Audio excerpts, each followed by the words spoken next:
उस पत्ते पर थोड़ा सा चावल, थोड़ा सा चावल, पूर्णिमा की रात्रि को अपने हाथ में लेकर अपने नयनों से लगाकर शरीर पर से स्वयं उतारकर उसको दरवाजे के पास रख दीजिए। पूर्णिमा की रात्रि को पूर्ण होने पर उस चावल को दूसरे दिन सूंघ कर बहते हुए पानी में डाल दीजिए।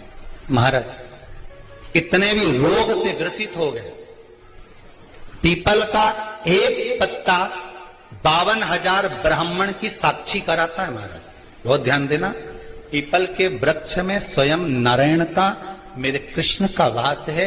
स्वयं भगवान गीता के अंतर्गत कहते हैं कि मैं पीपल का वृक्ष हूं। श्री शिवाय नमस्तु। और एक विश्वास के साथ आप लोगों से कहना चाहूंगा, जितने लोग आस्था पर कथा सुन रहे हो, जितने फेसबुक यूट्यूब पर सुन रहे हो, और जितने लोग मालेगांव की ये पवित्र भूमि पर बैठकर कथा सुन रहे हो, एक दिल से कहूं आप लोगों से, आप स्वीकार करिएगा, दुख की घड़ी में कोई आए चाहे ना आए, अगर आपने दिल से, कर्जा हो गया, समस्या विकट हो गई, तकलीफ बढ़ गई, दुख बढ़ गया, आप शंकर भगवान के मंदिर में जाकर, ये जरूरी नहीं है कि आप सीहोर आए या कहीं जाएं, आप तो आपके घर के पास में जो शिव मंदिर हो, उस मंदिर में एक लोटा जल चढ़ाना चालू कर दो, वो धीरे धीरे दुख काटना प्रारंभ कर दे, काटेगा दुख।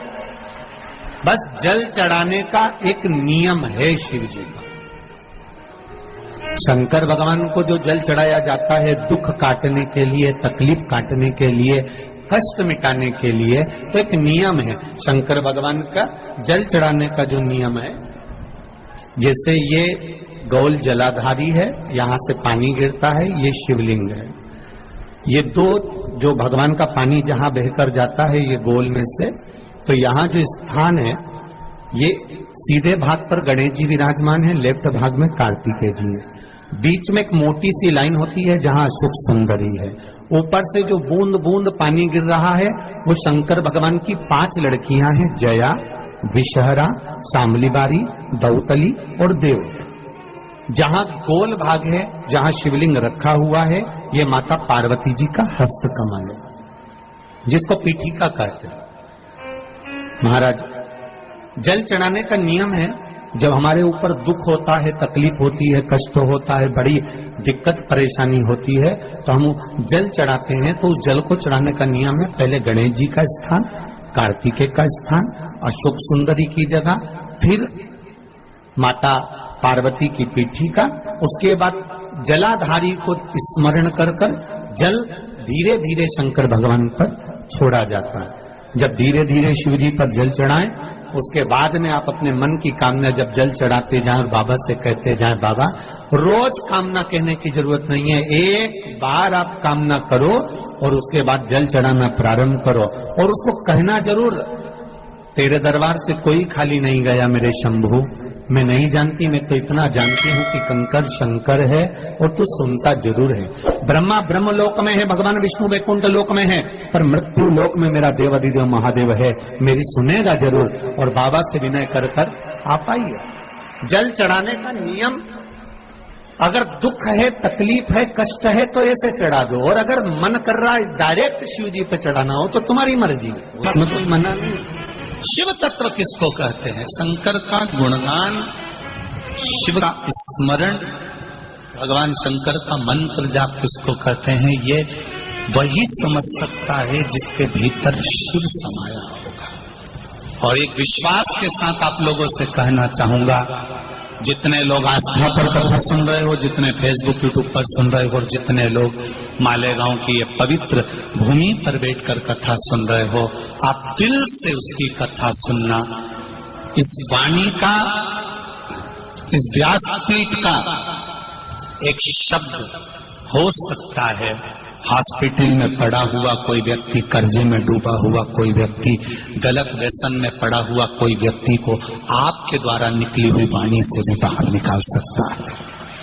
जैसे उस माँ को कहा किसी ने सियोर वाला महाराज कहता है एक बार चले तो जा शंकर जी के मंदिर में। उसने पत्र भी लिखा। जब वो सियोर वाला महाराज कहता है, चिल्ला चिल्ला कर कहता है, एक लोटा जल सारी समस्या का हल। तो जा 7 साल में उस बच्चे की वाणी वापिस आ सकती है जो वाणी नहीं थी। जब वो वाणी मेरा महादेव दे सकता है, वो देखो उस माँ के चेहरे की खुशी, उस माँ के चेहरे की रौनकता, जिसका बेटा 7 साल बाद बोला हो, उसका आनंद देखिए कि कितना होगा, कितना आनंद होगा।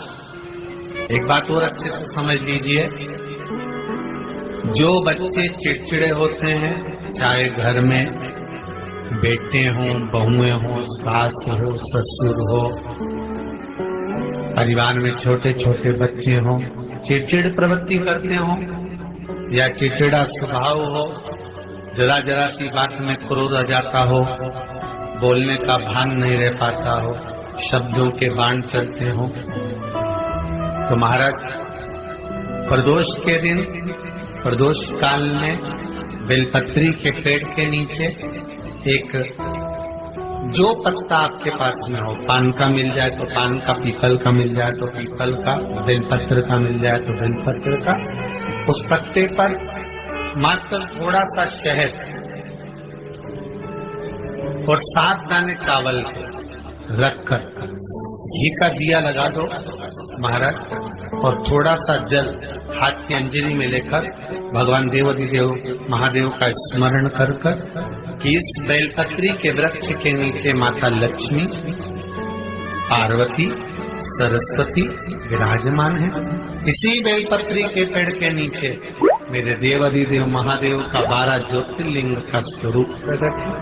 उनका स्मरण कर जल चढ़ा दीजिए और उसका स्मरण कर लो जो चिड़चिड़ प्रवृत्ति करता, क्रोध करता, जिसको बोलने का भान नहीं होता हो, सम्मान नहीं देता हो, अपशब्द कहते हो, उनका स्मरण कर छोड़ेंगे। एकदम एक प्रदोष करेंगे, दूसरे प्रदोष तक तो आपको कोई दिक्कत ही नहीं। 2-3 प्रदोष कर देखिए, बाबा कृपा। 3 जगह पर अगर कोई बीमारी ऐसी हो गई कि वो समाप्त नहीं हो रही, बड़ी बड़ी तकलीफ, मतलब एक बार दवाई अगर चालू हो गई तो दवाई बंद ही नहीं हो रही है, तो उसके लिए आपको 3 जगह पर जल चढ़ाना प्रारंभ कर दो। मात्र 1 हफ्ते से ज्यादा चढ़ाना भी नहीं पड़ेगा।